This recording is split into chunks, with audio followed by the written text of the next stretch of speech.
Good. Pinagpapala po ba kayo ni Lord? Amen. Amen po ba? Amen. Amen po ba? Amen. Yun, dapat isigaw natin. Kasi, alam niyo po, araw-araw na pinagpapala tayo ng Panginoon. E napakaganda po ng sine ng ating si Auntie Gemma. Kasi sabi niya, for God loves a cheerful giver. Kasi po, ang ating Panginoon ay cheerful giver din po sa atin. Ano po ang pinakadakila na binigay niya sa atin?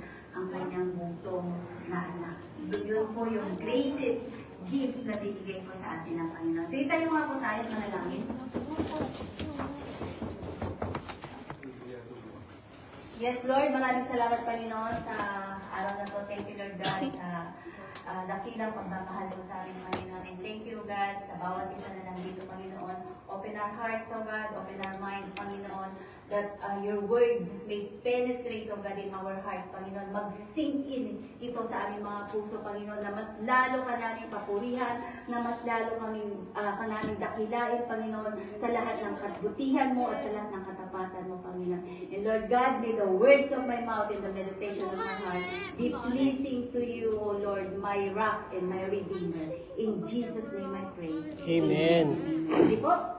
Pupuna po tayo lahat. So, yan. Natutuwa po ako kasi yung iba na-memorize na nila. So, sige nga po, i-declare nga po natin yan.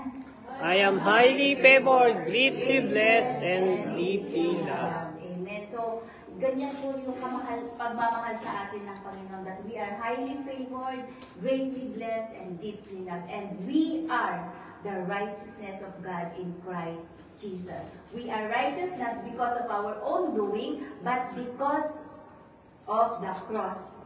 Tama po ba? Dahil po sa ginawa ng ating Panginoon sa krus ng Kalbaryo. Kaya naman po, natanggap natin yung kanyang katuwiran, yung kanyang righteousness. And ganun po, may isi-share po ako sa inyo talaga. So, puro pagpapala po eh. Sabi doon sa unang kanta, ibuhos mo ang pagpapala sa banda rito, sa pamilya ko, sa pangarap ko. Diba? Ngayon naman doon sa skinner ni Ate Gemma naman, pagpapala ka din eh. Binigyan siya ng bahay, nakatipid pa siya ng 500,000 pesos. Diba? So, kapag si Lord po talaga ang pumilos sa buhay natin at kung alam mo kung sino ang nagbibigay sa iyo ng pagpapala, magpapasalamat ka na lang talaga. Amen po ba yun? Amen. So, gusto ko po yung pang i-imagine nito. Kasi ito, lagi tayo hinahaling tulad dito sa isang tupa. Diba? Sa isang ship. Lagi tayo hinahaling tulad. Then, alam niyo po yung ship kasi, yan po yung pinaka-tanga na animal. Yan ang walang utak. Foolish. At yun po ay hinahaling tulad po sa atin ng ating Panginoon mismo. We are like sheep. Sabi niya gano'n. So, ibig ko naman sabihin na gano'n din tayo. Diba? Kasi without Jesus, without the Lord, wala po tayo. We are nothing. Tama po ba? Isipin nyo nga po yun na, di ba, hindi ganun ka-smart ang mga tupa eh. Kaya alam niyo, pag natumba ang isang tupa, hindi na siya makakabangon. Hindi niya kaya itayo ang sarili niya. Ganun po kano ang isang tupa. Kaya nga tayo, di ba? Kaya kailangan natin ng ating Panginoon para siya yung magbangon sa atin at kailangan din nila yung kanilang pastol na siya yung magbabangon sa kanila. Di ba? So ngayon, ang pag-uusapan po natin ay the Lord is my shepherd. Saan po yun? Sa Psalms 23. Amen po ba yan? Sinigyan na po yun sa inyo, di ba? Binasa niyo po ba? Amen. Sinong nagbasa? Amen. Yan, the secret to abundant life. Diba? Kung tutusin, hindi nga po ito sikreto eh. Kapag alam niyo po kung sino ang inyong shepherd. Kilala niyo po ba ang inyong shepherd? Amen. Sino ang inyong shepherd? Jesus. Amen. Ang ating Panginoong Jesus. Amen. So, yan. Ang theme po natin, the abundant life is not about what you own. Hindi po kung ano yung mayroon tayo na binibigay ng Panginoon, kundi kung sino yung shepherd ng iyong soul. Amen po ba yun? Sino ang inyong shepherd? Sino ang inyong tagapagbigay ng lahat ng inyong pangangailangan? Diba? Dapat po makita natin yun. Dapat po alam natin. Yan. So sige, basahin nga po natin. Sabay-sabay tayong basahin nito. 1, 2, 3, go. The Lord is my shepherd, I shall not want. He makes me lie down in green pasture. He lays me beside quiet waters. Yea, walk through the dark valley. Of the shadow of death, I will I fear do no no evil. evil, for you are with me. Your rod and your staff, they comfort me. You prepare a table for me in the presence of my enemies. You anoint my head with oil, my cup over.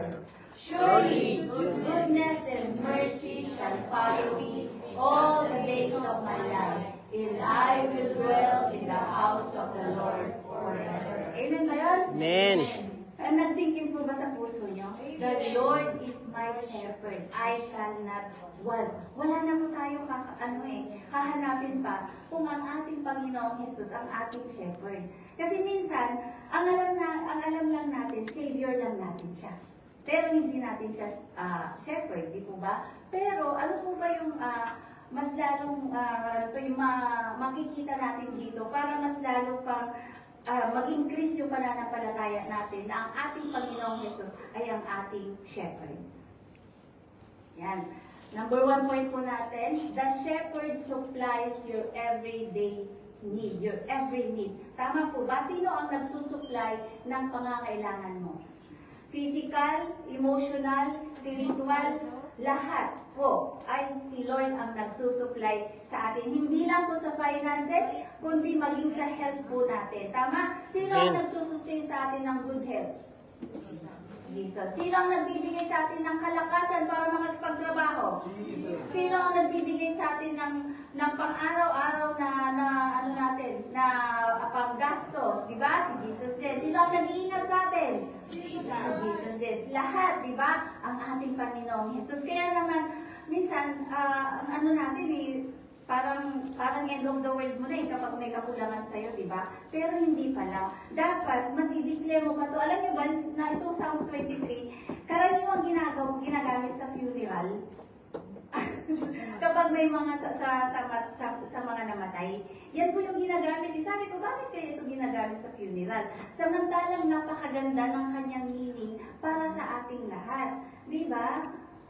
Yan po, sabi niya, the Lord is my shepherd, I shall not want. Hindi yung hindi yung mga binibigay sa atin ng Panginoon ang dapat nating pinapahalagahan, kundi ang dapat pinapahalagahan natin ay yung shepherd mismo na nagbibigay sa atin. And sabi ni King David, the Lord is my shepherd. Diba? So, ibig sabihin, relationship. Diba? Dapat po may relationship tayo sa ating shepherd. Tama? Amen. So, ngayon, ang tanong ko sa inyo, kung mayroon ba kayong relasyon sa ating Diyos? Diba? Kasi kung mayroon kayong relasyon sa ating Diyos, hindi na ninyo nanaisin pang gawin yung mga hindi kanais-nais na gawa. Yung mga ginagawa natin dati, nagkakaroon tayo ng conviction kapag nakikita natin ang ating Panginoon na siya yung nagpo-provide sa atin ng lahat-lahat. Amen ba yun? Amen. Diba? So, naisin po natin, mas naisin natin na papurihan si Lord sa lahat ng ginagawa natin. Kasi sabi ni King David nga dyan, the Lord is my shepherd. So, i-declare nga po ninyo yun sa inyong sarili mismo.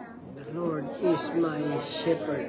Amen. I shall not want. Wala ka nang kakailanganin pa. Bakit? Sabi sa Philippians 4:19, ano sabi doon? In my God shall supply all your needs according to His riches and glory. So, ibig sabihin, hindi according sa riches ng world na ito, kundi according sa riches, sa kayamanan ng ating Panginoon. Amen ba yun?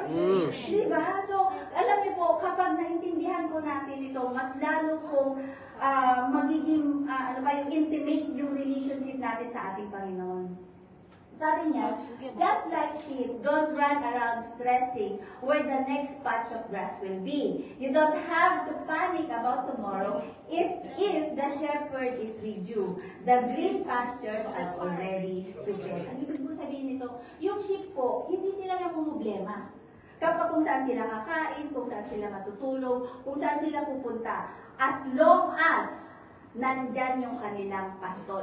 Nandyan yung kanilang shepherd. Kasi po, ang mga sheep, wala pong kakayanan yan kapag wala ang shepherd. At ganun po tayo eh. Hinalin tulad po tayo. Kung babasahin niyo po sa Bible, yung sheep po talaga ang inahalin tulad sa atin ng ating Panginoong Jesus. Na without Him, we are nothing. Amen ba yun? Amen. That we need Jesus every day of our life. Kailangan po natin ang ating Panginoon. Di ba? Minsan, kapag na lang nagkakasakit ka, saka ka tumata, Lord, ikaw ang shepherd ko, pagalingin mo ako. Kapag may masakit na sa'yo. Hindi po, dapat every day of our life.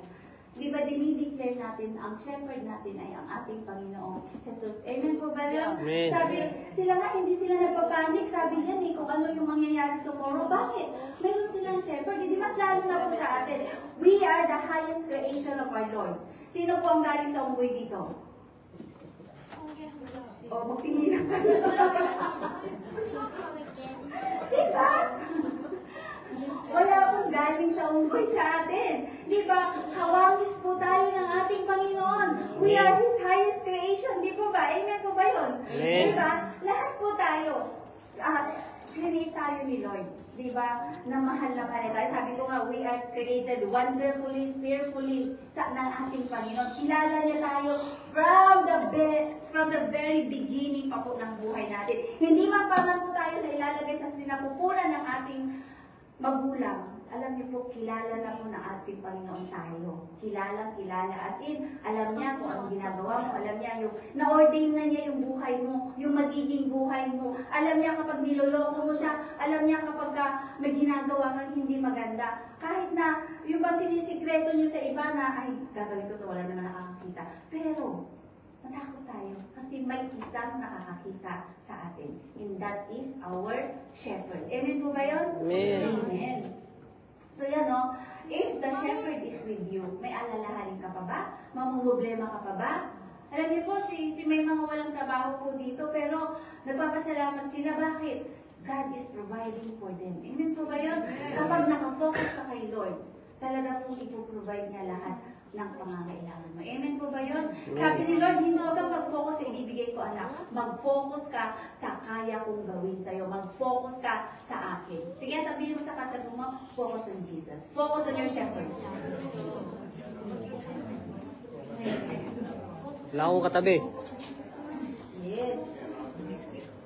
Yan, sa John 10:10. Ipinangako po sa atin ng Panginoon ang abundant life. Diba? Amen po ba yan? Amen. Gusto niyo po ba ng abundant life? Kaya ang title nga po natin is The Secret to Abundant Life. Sabi po sa John 10:11, John 10:10-11, the thief does not come except to steal, to kill, and to destroy. Alam niyo po yan, to kill, to steal, and to destroy. Kapag po hindi ka rooted sa ating Panginoon, kapag po binabaliwala mo ang salita niya, alam niyo po, madaling mawala yung mga napag-aralan mo. Hindi mo na yung maalala eh, kapag ka nakafocus ka sa ino-offer ng mundo. Pero sabi ng Panginoon, kasi ang pangako niya sa atin, I have come that they may have life. And ano pa? And that they may have it more abundantly. Di ba? Ano ang abundantly? Exceedingly, na pagpapala ang nais ibigay sa atin ng Panginoon. Sobra-sobra. Kapag nakafocus po tayo sa Kanya. Mahal ba kayo ni Lord? Amen. Nararamdaman niyo po ba yung pag-ibig niya? Amen. Sabihin mo sa katabi mo, you are highly favored. Ba't kayo natatawa? Amen. Diba? You're highly favored. Sabi dito, I am the good shepherd. The good shepherd gives his life for the sheep. So, yan, inihalin tulad ng Panginoon, di ba siya? Alam niyo po si King David, isa po siyang shepherd, di ba? Pastor po siya ng mga sheep. Kaya po, naiintindihan po niya talaga itong sinasabi niya. Nasabi niya, I am the good shepherd, yan po ay dinideclare niya na ang good shepherd ay ang ating Panginoong Jesus. Sabi niya, the good shepherd gives his life for the sheep. Di ba? Ibinibigay naman po talaga ng shepherd yung buhay niya sa atin. Araw-araw sa atin po, di ba? Binigay ba ng Panginoong Diyos, ang ating Panginoong Jesus, yung buhay niya para sa inyo? Amen. Bakit kayo nandito? Because of Jesus, di po ba? Amen. Hindi dahil gusto mo lang isuot yung sabi nun na Gusto mo lang isuot yung maganda mong damit, gusto mo lang na magpaganda kaya ka nandito, or baka nandito yung crush mo, o baka nandito yung minamahal mo, yung gano'n, di ba? Hindi po, nandito po tayo para makinig sa salita ng Panginoon, maramdaman yung pag-ibig niya sa atin, although, iba pa rin po yung kapag tayo lang, na yung dalawa lang kayo ng Panginoon. Iba rin po yung ganito, yung corporate worship, corporate na pagkikinig ng salita ng Panginoon. Kasi po, nakikita natin yung yung mas kabutihan pa ng ating Panginoon sa atin. Hindi po ba? So, nandito po ba kayo because of the Lord? Amen. Amen. Hindi po kayo nandito dahil sa akin, ha? Hindi rin po kayo nandito dahil sa katabi nyo. Di ba? Nandito kayo dahil gusto nyo magpuri sa Panginoon. Amen po ba yun? Amen. Gusto nyo siya pagsilbihan. Amen po ba yun? Amen. Yung pagsisilbi nyo po ba dahil lang sa katabi nyo o dahil lang kay pastora nyo? Hindi po. Dapat dahil sa ating Panginoong Jesus. Amen? Amen. Dapat para sa ating good shepherd. Amen po ba yan? Amen. Amen. Ayan. Nandito ako dito. Application, stop focusing on your lack. Declare, the Lord is my shepherd. Parang naririnig ko si Sis Luz lang. Siya lang ba marunong mag-declare ito? My shepherd, I shall not want. Amen. Diba? Yan po, stop focusing on your lack. So, lack in every aspect of your life. Kundi ang tignan po natin lagi ay ang ating shepherd. Amen? Amen. Siya po, dapat yan po. Kapag may wala kang pera, ang i-declare mo, the Lord is my shepherd, I shall not want. Kapag mayroon kang nararamdaman, the Lord is my shepherd, pagagaling niya ako. Ganun po dapat. Amen? Amen. So, pangalawa po, the shepherd restores and protects you. Kaya po ba natin protektahan ang sarili natin sa araw-araw? Kaya po ba natin protektahan ang ating mga anak? Hindi rin, di ba? Mas lalo na kapag pinapunta mo na yan sa school, mas lalo na kapag yung dito na lang, di ba? Tayong mga magulang, yung iba, nandito, yung mga anak niyo nasa Pilipinas. Kaya niyo po ba silang protektahan? Di ba hindi? Kundi ipinapanalangin mo talaga, Lord, ingatan mo yung pamilya ko, ingatan mo yung anak ko, di ba? Kasi hindi po talaga natin pwedeng protektahan yung ating mga mahal sa buhay. Ang nagpo-protect po talaga dyan ay ang ating Panginoon. Amen ba yun? Amen. Wala po tayong supernatural power para protektahan sila. Pero ang ating Panginoon, may supernatural power siya para protektahan ang ating mga loved ones, ang ating mga kaibigan. Amen po ba yun? Amen. Pinapanalangin niyo po ba ako? Amen. Pinapanalangin niyo po ba ang bawat isa dito? Amen. Amen. Di ba? Kasi po sabi nga, di ba, na magpalakasan tayo at magpanalanginan. Amen po ba yun? Amen. Kaya po, yun po yung gawin natin. So, ayan, tingnan nga po natin. Yan. Sa Psalms 23, 2-4, sabi niya, He makes me to lie down in green pastures. Yan po yung overflowing na pagpapala ng ating Panginoon kapag nakatingin ka po sa Kanya. He leads me, alam mo yung kapayapaan na binibigay sa atin ng Panginoon. Pero yun nga, sabi nga ni Jesus Christ, may enjoy mo lang yung kapayapaan na yan if you will not let your heart be troubled. Kasi kapag troubled ang heart mo, hindi ka magkakaroon ng kapayapaan. Di po ba? At sabi niya, He leads me beside the still waters. Kung tutusin mo, yung still, hindi po dapat quiet waters. Kasi yung still, parang stagnant po siya eh. Hindi siya gumagalaw. Pero yung quiet waters, na unti-unting dumadaloy, yun po yung pinagdadalhan sa atin ng Panginoon. Alam niyo po yung mga sheep, di ba? Iinom lang po yan sila kapag sinabi ng shepherd. Hihiga lang po yan sila kapag sinabi ng shepherd. Alam niyo yun, ano po sila, talagang nakikinig lang sila sa kanilang shepherd. Eh ngayon tayo po, nakikinig po ba tayo sa shepherd natin? Or minsan hindi tayo nakikinig? Sometimes. Yan, meron pag-amin, di ba? Tapos sabi niya, He restores my soul, He leads me in the paths of righteousness. Ano yung righteousness na yan? Ano po yung righteousness na yan? Ano yan? Yan, yung righteousness na yan. Yan po ay yung righteousness na ibinigay sa atin ng ating Lord. Mas makita po natin na kaya po tayo pinagpapala because of the righteousness na nakabalot sa atin, na binigay ni Kristo para sa ating lahat. Amen po ba yun? Amen. Diba? Yun. Yan. So, ito na, sa verse 4, Yea, though I walk through the valley of the shadow of death. Ano po ang ibig sabihin niya? Yung shadow po, it will not hurt you. Kahit na, alam niyo yung shadow po, ano lang po yan eh. Di ba kapag may shadow ka, minsan natatakot yung mga bata. Anino? Pero it will never hurt you. Shadow lang po yan. Lahat po ng mga problema na nararanasan natin is just a shadow. Kasi po, kasama mo ang Lord. Amen po ba yun? Amen. It will not hurt you, yung shadow, yung mga nararanasan po natin. At sabi po dyan, I will fear no evil. Natatakot pa po ba kayo kapag minsan yung pagka may nababalitaan kayo? Mas lalo yan, di ba? May namatay po na kababayan po natin. Meron po ba kayo ng takot na, ay, ang hirap pala mag-isa? Kasi pag may nararamdaman ka, wala kang matawagan, wala kang huy, dalhin mo ako sa ospital, yung gano'n. Nagkaroon po ba kayo ng takot? O hindi naman? Wala naman. So, very good ngayon. Very good kayo kung hindi kayo nakaramdam ng takot kasi ibig sabihin Niwala. na nakafocus kayo sa ating Panginoon. Maming kayo. Yes, amen. Diba? I will fear no evil for you are with me. Ano po ibig sabihin na you are with me? Kasama mo ang Panginoon all the days of your life. Diba? Minsan, hindi natin pinapansin si Lord. Pero, lagi pa rin po siyang nandyan para sa atin. Isang tawag mo nga lang kay Lord, nandyan na siya eh, di ba? Pero minsan kasi, tinitik for granted natin pati yung pagtawag sa atin ng Panginoon.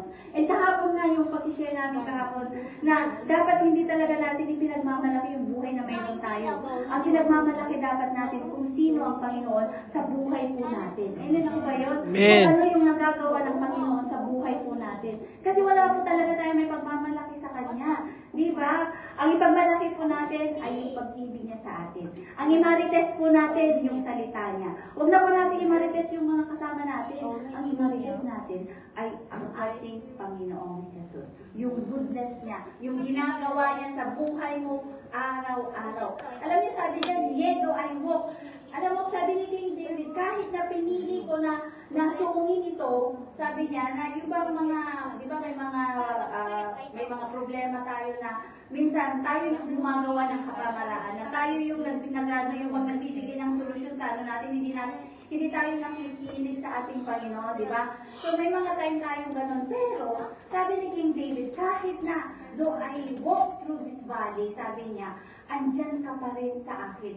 Sinasamahan pa rin tayo ng Panginoon kahit na mali yung mga desisyon na nagagawa natin. Di ba? Mabuti po ba ang Lord? Amen. Amen. Nakasama ninyo siya kahit na mali yung path na pinipili natin. Di ba? Andyan pa rin po siya para ipaalala sa atin na kasama mo ako, anak. At kapag nadapa ka dyan, andito pa rin ako para ibangon ka. Mahal po ba tayo ni Lord? Amen. Amen. Your rod and your staff, they comfort me. Yan po ay yung ibig sabihin ay yung guidance, yung protection ng ating Panginoon sa atin every day of our life. Amen? Amen. Yan. Ay, ba't ang bilis? So, ano lang po, mag-focus po tayo lagi sa ating Panginoon kasi po, siya po talaga yung nagbibigay sa atin ng protection, ng restoration at ng lahat-lahat. Yan. Sometimes, a sheep ends up on its back. Ang ibig sabihin po ng cast down. Unable to get up on its own without the shepherd's rescue. It would die in the same way. When life knocks you down, Jesus comes to lift you back up on your feet. Alam niyo, yun nga pa yung sinabi ko kanina, na ang shepherd, ang sheep po, kapag yan natumba, hindi na po niya kaya tumayo sa kanyang sarili. Kailangan po nandyan yung shepherd para ibangon siya. Mamamatay na lang po siya kapag walang nagbangon sa kanya. Ganun po katanga ang sheep.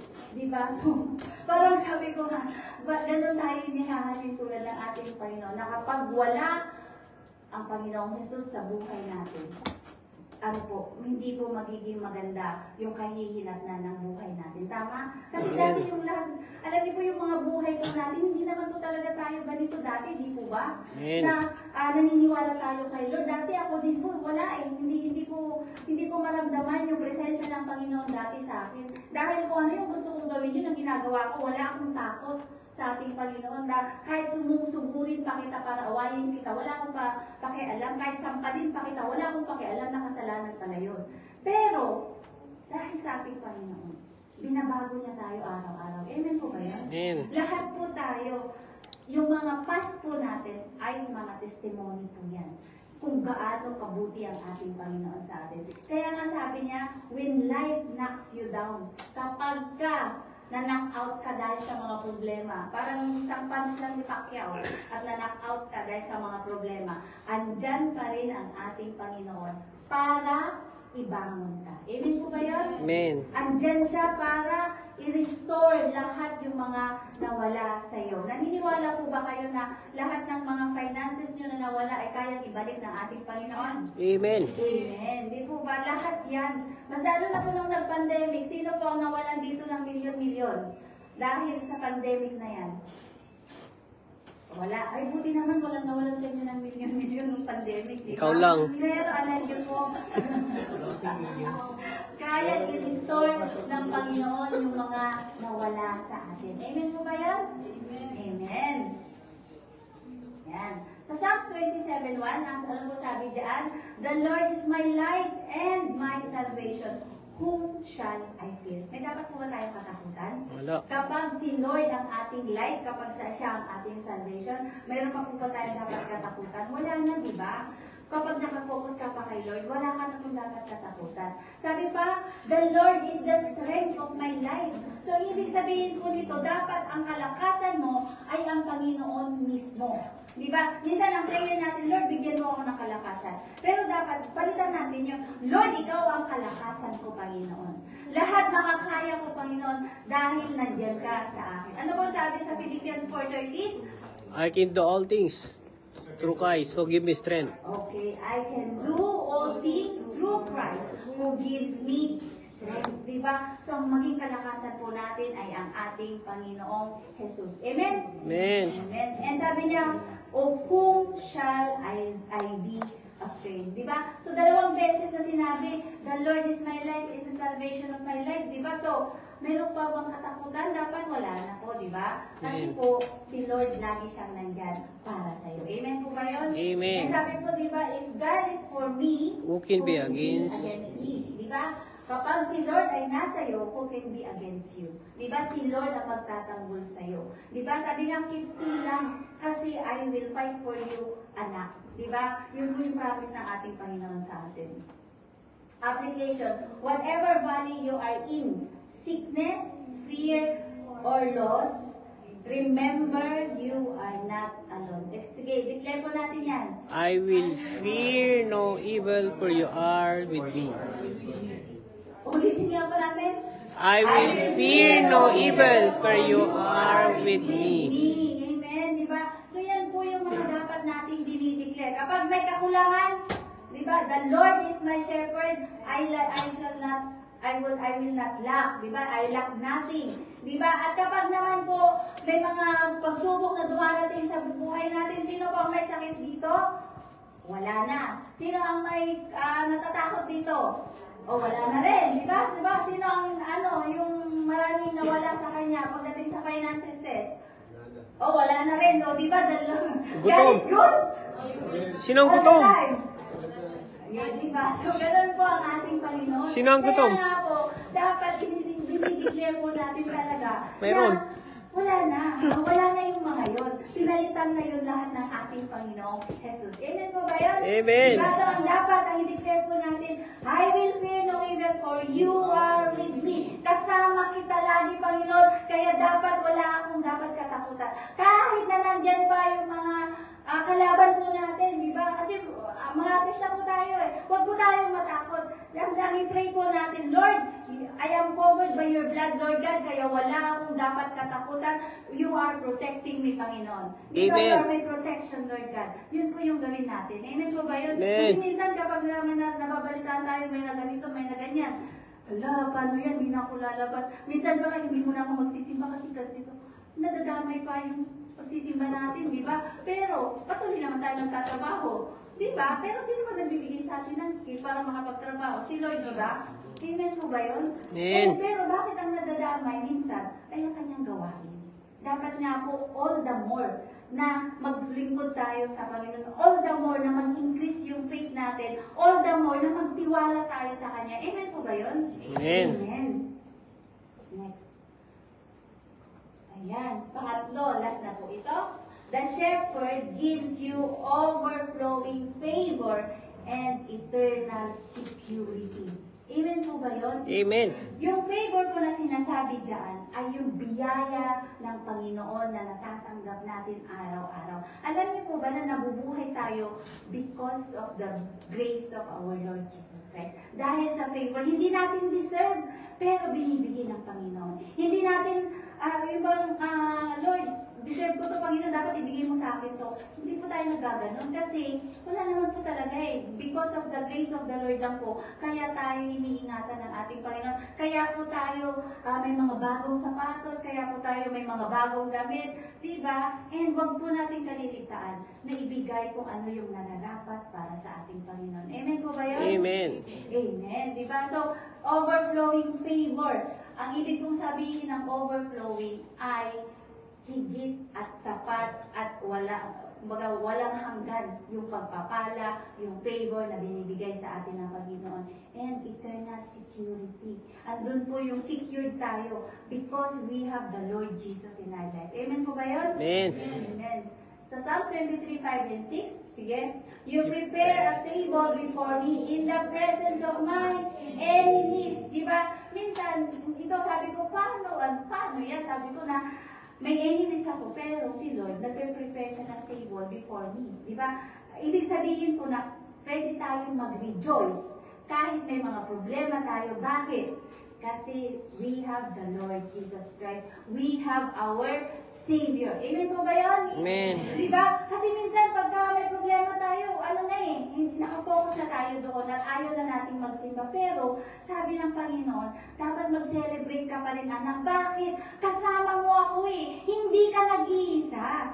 Di ba? Pero minsan, mas nangingibabaw sa atin yung pag-iisa na para bang wala nang solusyon sa problema mo. Pero hindi po. Ang solusyon sa problema natin ay ang ating Panginoong Jesus. Amen po ba yun? Amen. Di ba? Sabi niya, mag-rejoice ka na kasi kasama mo ako. Mag-prepare ako ng banquet para sa'yo kasi kasama mo ako. Hindi ka dapat nag-goodwill dyan. Diba? Yun po ang ating Panginoon. And sabi, you anoint my head with oil. My cup runs over. Sabi niya, so overflowing po pati blessing na binibigay sa atin ng Panginoon. Alam niyo po yung anoint my head with oil, yan po ay ina-anoint po tayo ng ating Panginoon because of the Spirit that is within us. Na siya po yung ginagamit ng Panginoon para maalala natin yung kanyang mga salita. Amen po ba yun? Amen. Amen. Sabi niya, when a shepherd pours oil over a sheep's head, it keeps the irritation and dangers away. Ito po kasi, ang mga sheep po, dito sa ulo nila, kapag wala pong oil yan, pinapamahayan po ng mga langaw. Pinapamahayan po ng mga kung ano-anong insekto. At kapag po hindi yun natanggal, mamamatay po talaga sila. Ganun po yung oil na sinasabi dyan. Ngayon, yung shepherd po, talagang lalagyan niya ng oil, yung mga ulo ng sheep, para po hindi pamahayan ng mga langaw, ng mga kung ano-anong insekto, para makapamuhay po talaga sila ng tama. Makapamuhay sila at peace sila. Yun po yung oil na sinasabi dyan. And sabi po, likewise, Jesus anoints you with His Spirit, so you live in peace and overflow. So, kaya naman po sa atin naman, ang namamahay po sa atin ay ang Holy Spirit. Sabi ko nga po sa inyo, ang Holy Spirit is the seal that we are na-inherit natin yung ating salvation sa ating Panginoon. Ang seal po natin, ang garantiya na tayo ay makakapasok, na tayo ay anak ng Diyos, ay ang banal na spirito na nasa iyo. Ngayon, kung wala ka pang banal na spirito, ibig sabihin, hindi totoo yung pagtanggap mo sa ating Panginoong Jesus. So, ang tanong ko sa inyo, do you have the Holy Spirit within you? Amen. Amen. Bakit hindi lahat nag-ibig? Wala pa bang Holy Spirit sa iba? Alam niyo po, ang Holy Spirit, ganito po siya nag-work. Na, diba, minsan, siyempre may mga time pa rin na may mga problema tayo. And, mayroong tug of war. Nandito yung devil, nandito yung Holy Spirit. Ngayon, sabi ng devil, okay lang, nagawin mo yan, sige, uminom ka pa, sige, manigarilyo ka pa. Sabi niya. Ngayon, sabi naman ng Holy Spirit, anak, remember yung goodness ko sa'yo. Remember, anak, hindi yan maganda sa health mo. Remember, anak, nandito ako para sa'yo. Ngayon, kung mas matimbang yung devil, wala na. Lost na. Diba? Ikaw yung kawawa, hindi ang Panginoon. Kasi ang Panginoon natin, mananatiling Panginoon yan para sa ating lahat. Pero ikaw ang kawawa na nakinig sa demonyo. Diba? And naniniwala po ba kayo na may demonyo talaga, may devil na bumubulong sa atin? Meron. Katabi ko. Diba? Meron po. Diba? Meron mga bumubulong sa atin. Pero dapat po mag-focus tayo sa binubulong sa atin ng ating banal na Espiritu. Amen po ba yun? Amen. Siya po yung nagre-remind sa atin to do the right thing. Siya po ang nagre-remind sa atin para maalala natin yung kabutihan niya. Siya po ang nagre-remind sa atin kapag nanghihina tayo, anak, nandito ako para sa'yo. Yun po ang Holy Spirit. Ngayon, kapag may Holy Spirit din sa'yo, alam niyo po, nagkakaroon po tayo ng conviction na, ay, naku, hindi ko na pwedeng gawin to kasi masama pala to. Ay, naku, baka hindi na masiyan sa akin si Lord pag ginawa ko to, pag bumalik ako. Yun po yung conviction. Nangungusap po sa yung banal na Espiritu na gawin yung tama. Diba? Kasi, sabi nga po sa James na kapag alam mong tama at hindi mo ginawa, kasalanan. Diba? So, dapat po, kahit pagtama yan, kumbaga, kung may lumapit sa'yo, tulungan mo naman ako, sis, kasi walang pang-tuition yung anak ko, pwede bang mangutang ako sa'yo? Ngayon, ang tamang gawin doon is, diba, tutulungan mo. Pero kapag winidhold mo, o hindi mo siya tinulungan, kasalanan yun. Parang ganun po yung doon sa James, yun po yung nakasulat doon. So, gawin pa rin po natin kung ano yung tama. Pero, pakinggan po natin yung wisdom na nanggagaling sa ating Panginoon. Kasi hindi naman po lahat dapat bigay ka ng bigay. Di po ba? Mas lalo na, yun nga sabi kanina ni Ate Gemma na dahil sa hindi siya nakinig sa amin, na-scam tuloy siya ng malaking pera.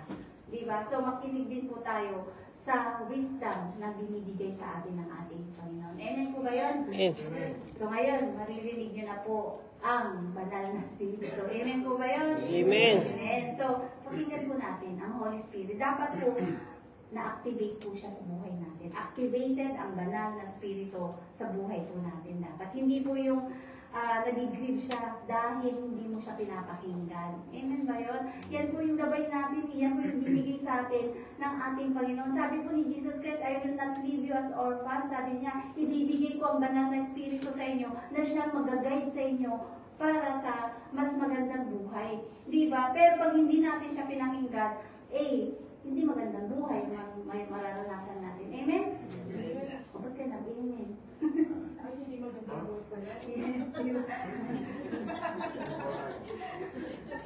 silang dalawa.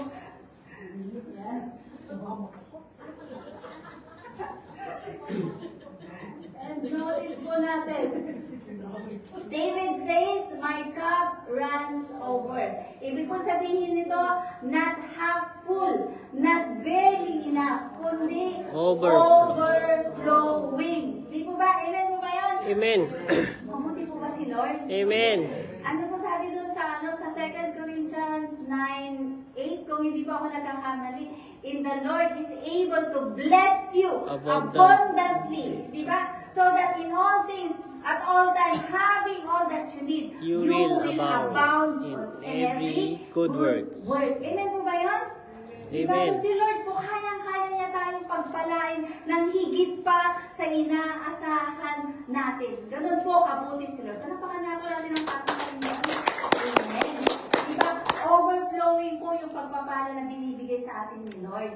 Sabi niya dyan, yan, surely, hindi po sinabi ni Lord na maybe, siguro, hindi po ganun kundi tiyak yung sinasabi, totoo, ang sinasabi ng ating Panginoon. Surely, goodness and mercy shall follow me all the days of my life. Ano po sabi ng Panginoon?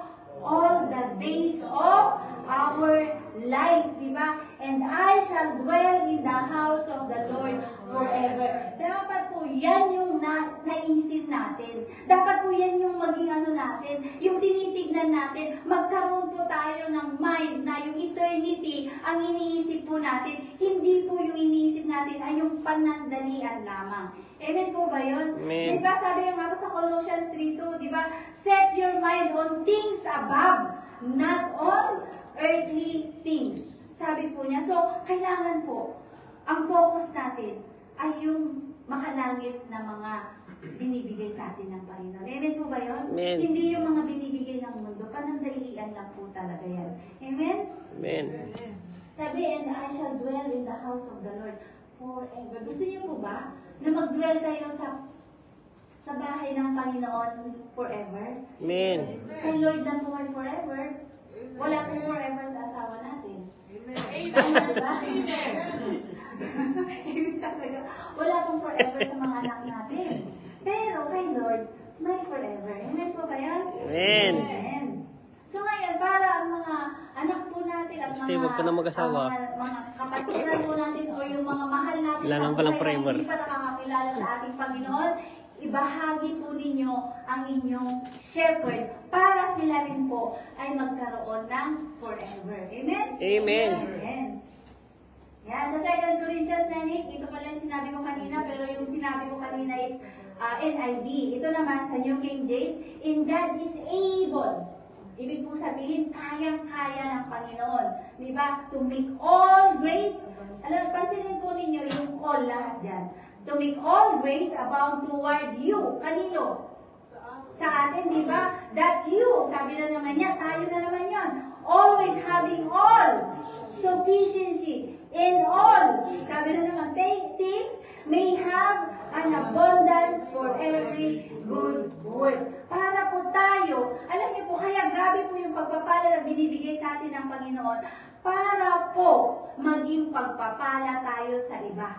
Diba? Pero minsan kasi, kapag pinagpapala ka ni Lord, mas nagiging ganyan ka. Diba na hindi ka na tumutulong sa iba, na kapag ka nagpatulong sa'yo kahit ultimo mga kapatid mo, ayaw mo na. Diba? Pero sabi kasi ng Panginoon, diba, having all things in all sufficiency, sabi niya, you will abound in every good work. Diba? So maging pagpapala po tayo. Kahit na naiinis ka na sa isang tao, tulungan mo pa rin siya. Diba? And all the more na i-share mo sa kanya ang goodness ng ating Panginoon. Amen po ba yun? Amen. Amen. Diba? So, yan o, God is able. Able. Hindi nga dapat is able eh. Kasi si Lord po, God talaga is, talagang kayang-kaya niya. Diba? Kayang-kaya niya na ibigay lahat ang para sa atin. All grace, sabi niya. Bakit? Yung grace po na yan po, nabubuhay po tayo sa biyaya ng ating Panginoon. Amen po ba yun? Amen. Sino nabubuhay dito na walang biyaya si Lord? Eh wala na po, diba? Lahat po tayo doomed to hell kapag wala ang biyaya ng ating Panginoon. Sabi niya, abound toward you, that you. Diba? Tayo po yun eh. Diba? Tayo po ay pinili ng ating Panginoon for every good work na sinasabi po niya. Kaya po maging pagpapala po tayo sa iba. Gusto niyo po ba maging pagpapala sa iba? Bakit parang nalungkot kayo nang sinabi kong maging pagpapala kayo sa iba? Amen? Amen. Amen. That may you have an abundance for every good work. So maging pagpapala po tayo, ha? Amen. Hindi lang po natin ikikip yan, kundi maging po tayo sa iba.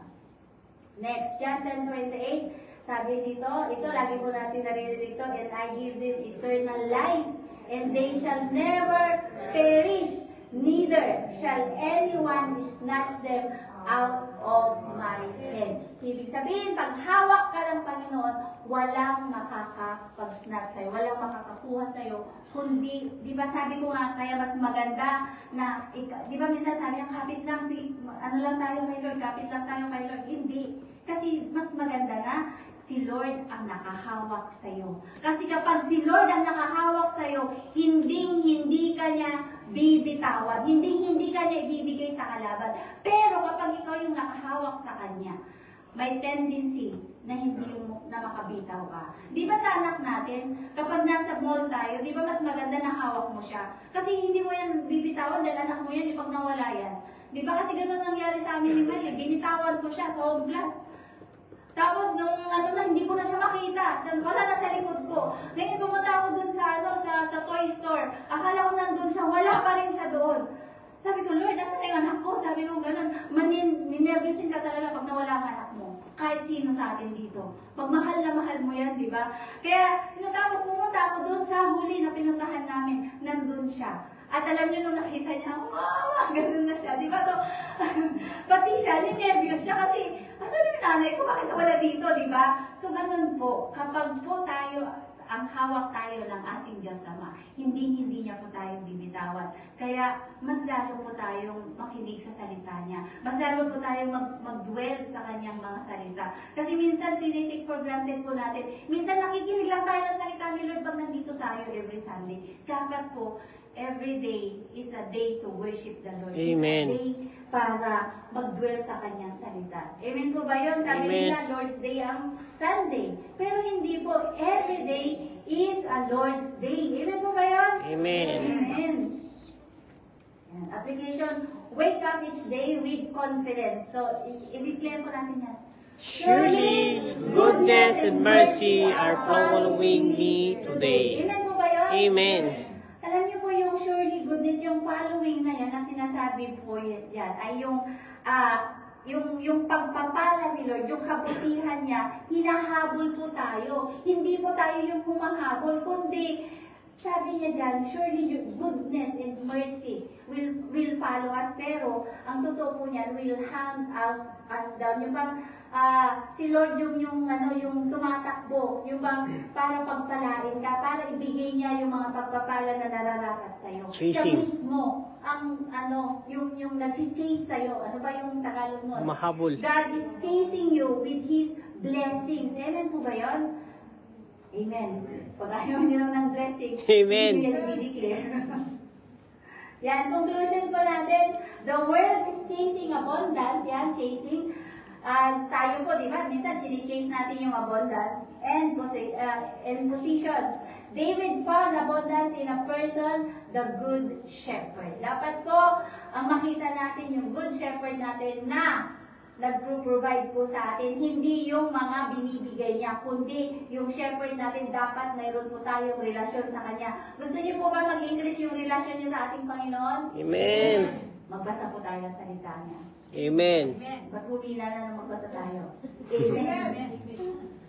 Yan. So when Jesus is your shepherd, He supplies your needs like a sheep fed in green pastures. He restores and protects you like a sheep rescued by its shepherd. And He gives you overflowing favor and eternal security like a sheep anointed with oil, living in safety. Yan po ang ating good shepherd. So, mananatili po ba tayo sa ating good shepherd? Amen. Amen. Next, the secret to abundant life is not a formula. It's simply this. Stay close to your shepherd. Sino po? Jesus. So, dahil po, Jesus plus nothing is our shepherd. Tama po ba? Amen. Si Lord lang, wala nang iba. Siya lang at wala nang iba. So, i-declare niyo po ba na the Lord is my shepherd, I shall not want. O, doon pa lang po, memory verse po natin, verse 1. Ano bang verse 1? Lord is my shepherd, I shall not want. Nagdagan na yung mga memorize yung verses. Sino pa lang memorize ng verse? O, sa NIV po yun. Okay lang po yun. Parehas lang po yun. Diba? So, yun po. Kaya, stay close to your shepherd, which is ang ating Panginoong Jesus. Kaya naman po, yung mga binabahagi po sa inyong salita ng Panginoon, basahin po natin. Hindi lang po yung fast reading, kundi namnamin po natin ang bawat word na binibigay sa atin ng Panginoon. Amen po ba yun? Amen. Magpupuri po ba tayo kay Lord lagi? Every day po ba magiging Lord's Day na sa atin? Amen. Amen. So sige po, tinatawagan